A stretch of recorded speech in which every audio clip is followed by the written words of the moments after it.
अच्छा, ऐसा धोखा हमारे साथ किया, भोगोगे तुम। ये जो निकलता है ना भोगोगे, ये अकाट्य होता है।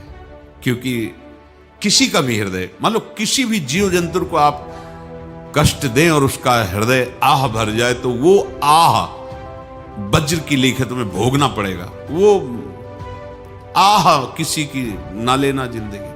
कोई ऐसा कोई आह भर करके कह दिया तुम समर्थ हो, हम तो कुछ कर नहीं सकते, और अंदर से दुखी, फिर तुम्हारी सामर्थ्य काम नहीं करेगी, मिट्टी में मिला देगी। ऐसा नहीं कि आप जो कर रहे हैं कोई देख नहीं रहा, कोई हिसाब किताब नहीं, जो कर रहे हैं अवश्य में भोक्तव्यम, बहुत सावधान।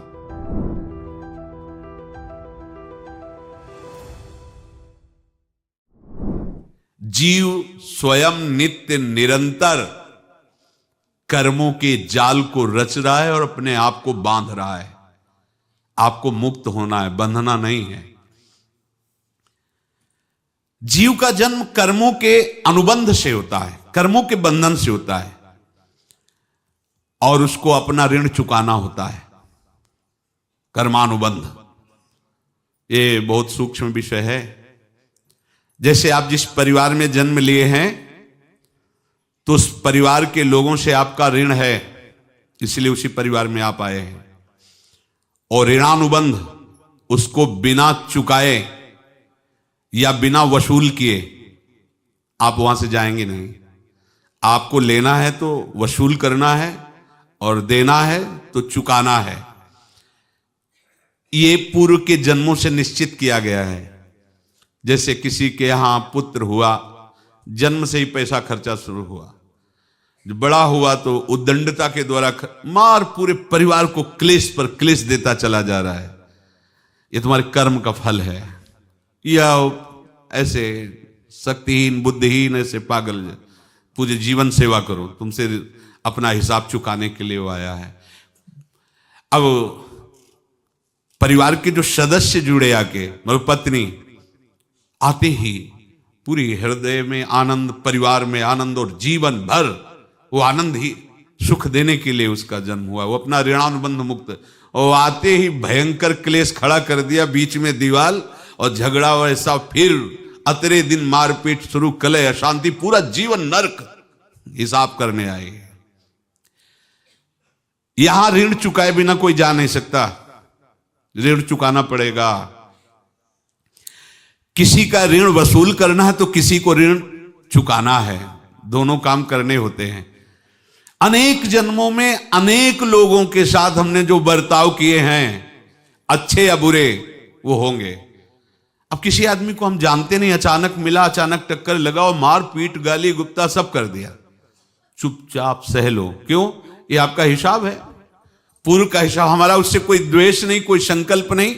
अचानक घटना घटी और हमसे द्वेष करने लगा, हमें पीटने लगा, हमें गालियां दे, ये हिसाब है, चुपचाप सह जाओ। अपने घर का भाई ही भारी दुश्मन बन गया और क्लेश देने, हिसाब है। एक प्रभुदत्त ब्रह्मचारी जी की वाणी में पढ़ा था, एक महात्मा जी भ्रमण करते थे, तो उस समय असरफियां चलती थी, मोहरे असरफियां, तो उनको भेंट में देते लोग। तो या तो ठाकुर सेवा में लगे तत्काल, या संत सेवा में तत्काल लगे, उसका संग्रह करके डोलना ये ठीक नहीं है बैरागी के लिए, सिद्धांत में ये ठीक नहीं है। तो जब 2, 4, 6, 8 ऐसे मोहरे हुई, तो उन्होंने विचार किया कि और भ्रमण करके जब काफी मोहरे हो जाएंगी तो प्रयागराज में जब कुंभ पड़ता है, एक बार पूरे सब अखाड़े के संतों को, अलग अलग संप्रदाय सब संतों को बुलाएंगे और सबको पवाएंगे। अब साधु है तो यही विचार करेगा, और क्या विचार करेगा। तो उन्होंने ऐसे डंडा बनवाया, बेंत, जो ऊपर से चूड़ीदार और भीतर पोला, और मोहरे उसमें डालते गए। और भ्रमण, जहां जहां श्रद्धालु भगत थे सबके यहां जाना, और इच्छा रखना कि एक मोहर तो दे दे दक्षिणा में। कामना कोई भी हो वो बांधती ही है, ध्यान रखना। इसीलिए प्रभु जो चाहे वो करे, अपनी चाह नहीं रखनी चाहिए, अपनी चाह प्रभु की चाह में मिला देनी चाहिए। धीरे धीरे वो छड़ी भर गई। भ्रमण करने वाले महात्मा चूड़ी लगाई, इंतजार करते रहे। जब प्रयाग का कुंभ पड़ा तो चले। तो रास्ते में एक गांव में पूछा जाता है, जैसे कहीं रुको कि कोई श्रद्धालु ऐसा है जो संत सेवी है। तो कुछ लोगों ने बताया, हाँ एक परिवार है बहुत संत सेवी है और आपको मिलाते हैं उनसे। आइए महाराज, घर में रुका। खूब अच्छा हलवा पूड़ी पवाया और जो घर के मालिक थे चरण दबाए। चरण दबाते दबाते उनकी दृष्टि पड़ी उस डंडे पे।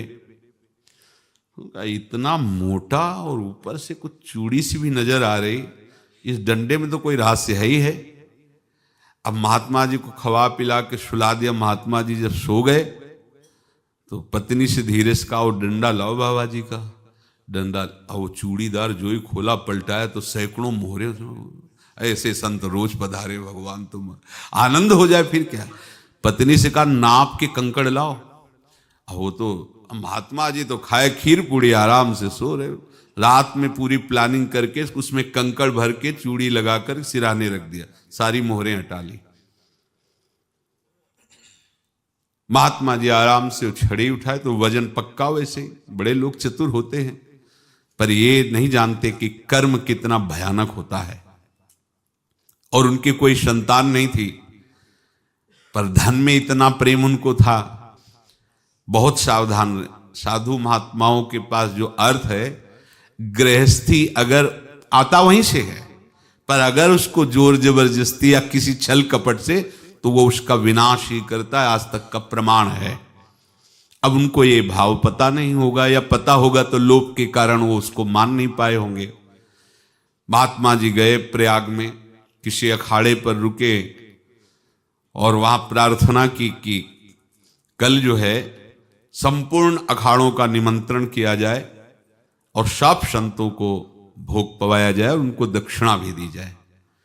महंत ने सोचा कि बहुत बड़ा है तो उत्सव है, क्योंकि प्रयाग में कितने हजारों संत महात्मा सब।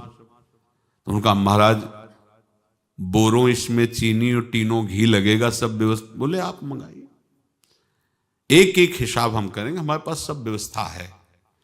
बोले कुछ तो पहले दे दो, वो इकट्ठे देंगे हम। उनको था कि अगर हम छड़ी खोला और दो चार मोहरे दी, किसी को पता लग गया तो गड़बड़ हो सकती। बोले हम भंडारे के समय आखिरी में सब कुछ आपको दे देंगे। ठीक। वो अपने पास से पैसे लगाकर खूब जितना सामग्री सब लाए लाखों की, और सब संतों को निमंत्रण कर दिया। संत जन निमंत्रित हो गए, भंडारा बन रहा है। तब वहां के महंत है और उनका देखो भंडारा भी बन रहा है, संतों को निमंत्रण। अब आप अर्थ की व्यवस्था कीजिए, क्योंकि इतनी बड़ी हमारी सामर्थ्य नहीं थी जितना हमने किसी तरह हमने व्यवस्था की। अब मुझे अर्थ चाहिए, तभी आगे की व्यवस्था बढ़ेगी। संतों को दक्षिणा देंगे और जिनसे अर्थ लिया उनको दे। देखो रसोई बन गई है सब। उनका छत में विश्वास नहीं तो ये अभी चूड़ी खोली। उनको तो था ना कि मोहरे हैं कंकड़।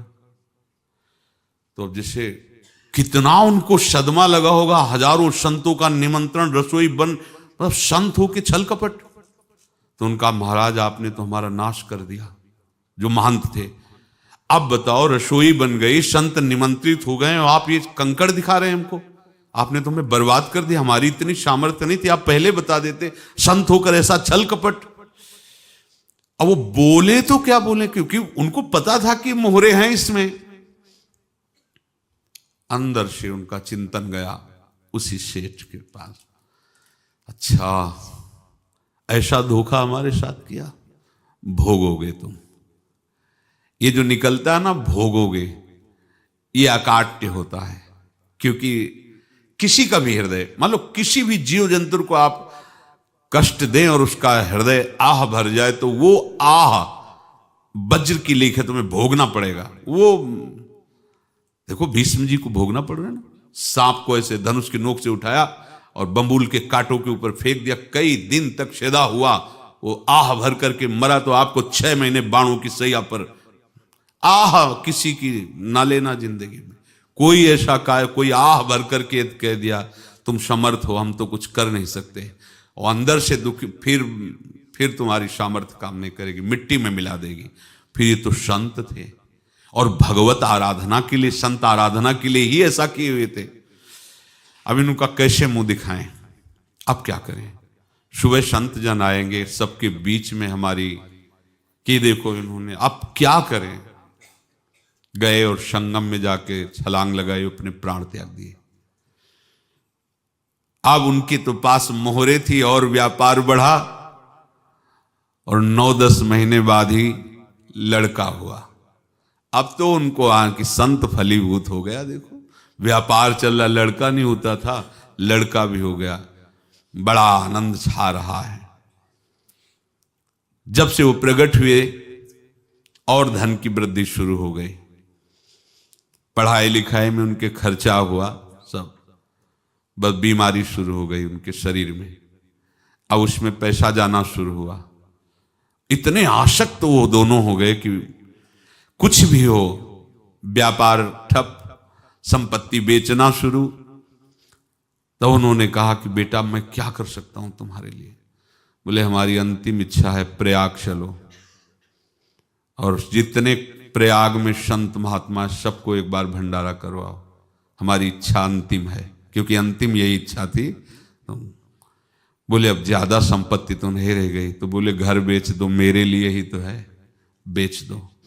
मुझे लगता मैं बचूंगा नहीं, पर मेरी अंतिम इच्छा पूर्ण कर दो।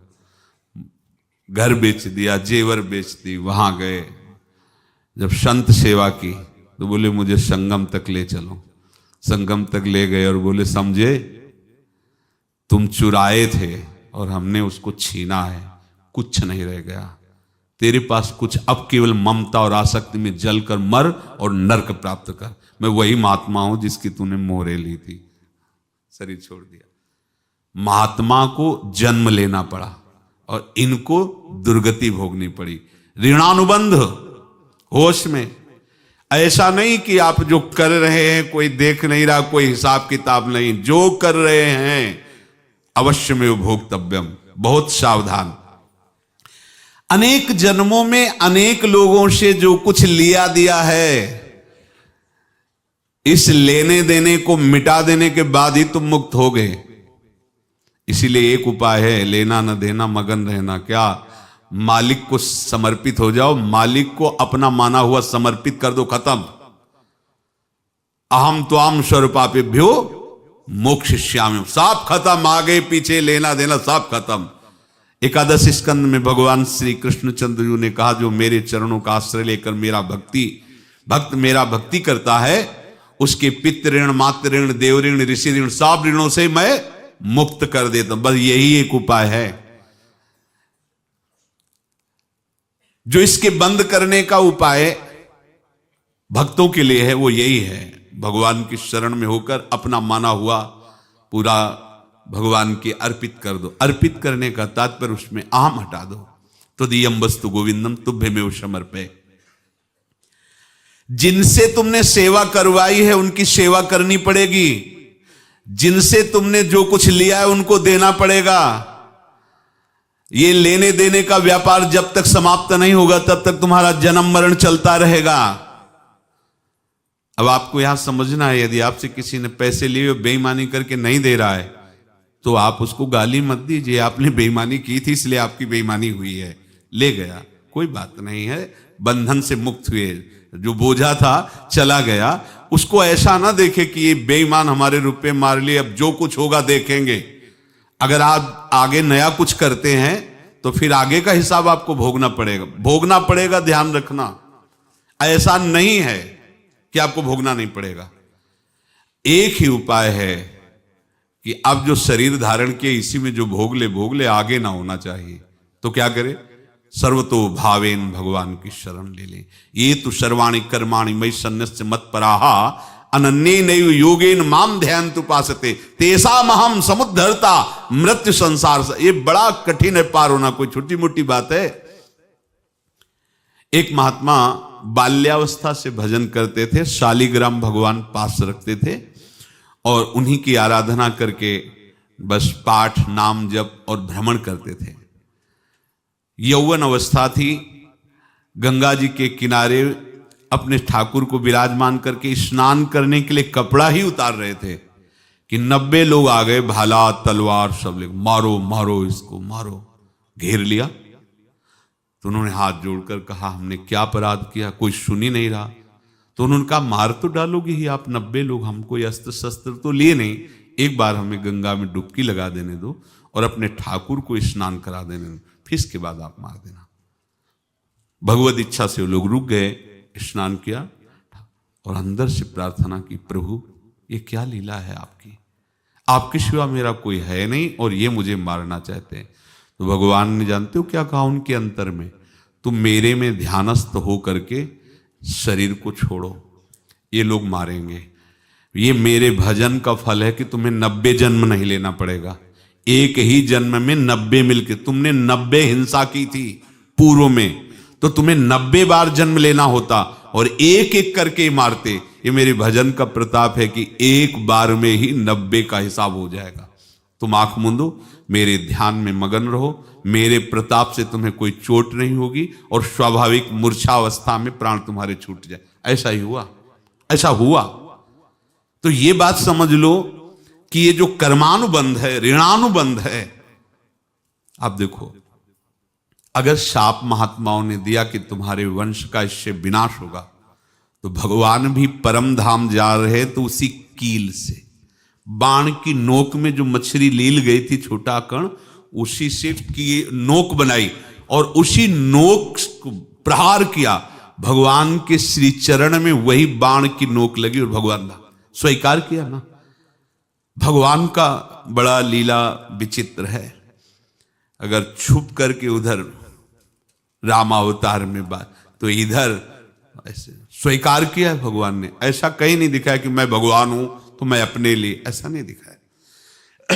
नारद जी का हित किया पर नारद जी ने श्राप दिया तो भगवान ने स्वीकार किया। बंदरों ने ही सहायता की, जैसा बोले थे वैसा। ये लीला इस शरीर में भोगनी पड़ेगी। हाँ, ज्यादा को कम में भुगता देंगे, पर अब अगला शरीर ना मिले, इसके लिए सर्वतो भावेन भगवान के आश्रित हो जाए। जैसे आपने दुकान फैला रखी है तो उसमें दो काम होते हैं, लेना और देना। किसी को उधार दिया है तो हमें उससे लेना है, और कोई नगद देकर सामान ले रहा है तो उसे सामान देना है, या उधार लिया है तो हमें उधार देना है। अब अगर दुकान बंद करनी है तो तुम्हें देने वालों पर जोर देना है, लेने वालों पर जोर नहीं। लेने वाला तो जाओ हम क्षमा किया, समर्पित किया, हमारा कोई संबंध नहीं, खत्म हो जाए, वो खुशी हो जाएगा। लेकिन देने वाला तुम अगर दुकान भी उठा दोगे तो जहां भी रहोगे तुम्हारे पास वो आएगा, लाइए हमारा। तो देने पर नजर रखिए, जिसका जिसका हिसाब है वो आपके सामने आता जाए, हटाते जाओ। लेने पर नजर मत रखिए और दुकान फौरन उठा दीजिए, नहीं अगर लेते देते रहे तो चलता रहेगा। आगे चलकर कुछ लेना न देना, मगन रहना बस अपने प्रभु के चिंतन में। अब हम कैसे जाने कि किसको क्या देना है, हमें क्या पता? तो हम पूरा हिसाब जिनको पता है उनको दे देते हैं, समझ रहे हो? उनको पता है क्या लेना है क्या देना है, तो इनके पास पहुंच गए, सरकारी हिसाब से सब बराबर कर देंगे। हमको अपनी जिम्मेवारी इनकी चरणों में समर्पित कर देना है, तभी हम जीवन मुक्त होंगे। ये रहस्य की बात है।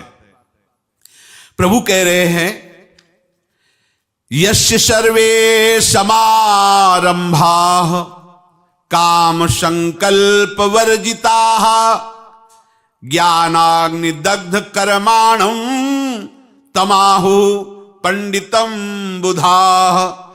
जिसके संपूर्ण कर्मों के आरंभ संकल्प और कामना से रहित हैं, तथा जिसके संपूर्ण कर्म ज्ञान रूपी अग्नि से जल गए हैं, उसको ज्ञानी जन भी पंडित कहते हैं, बुद्धिमान कहते हैं।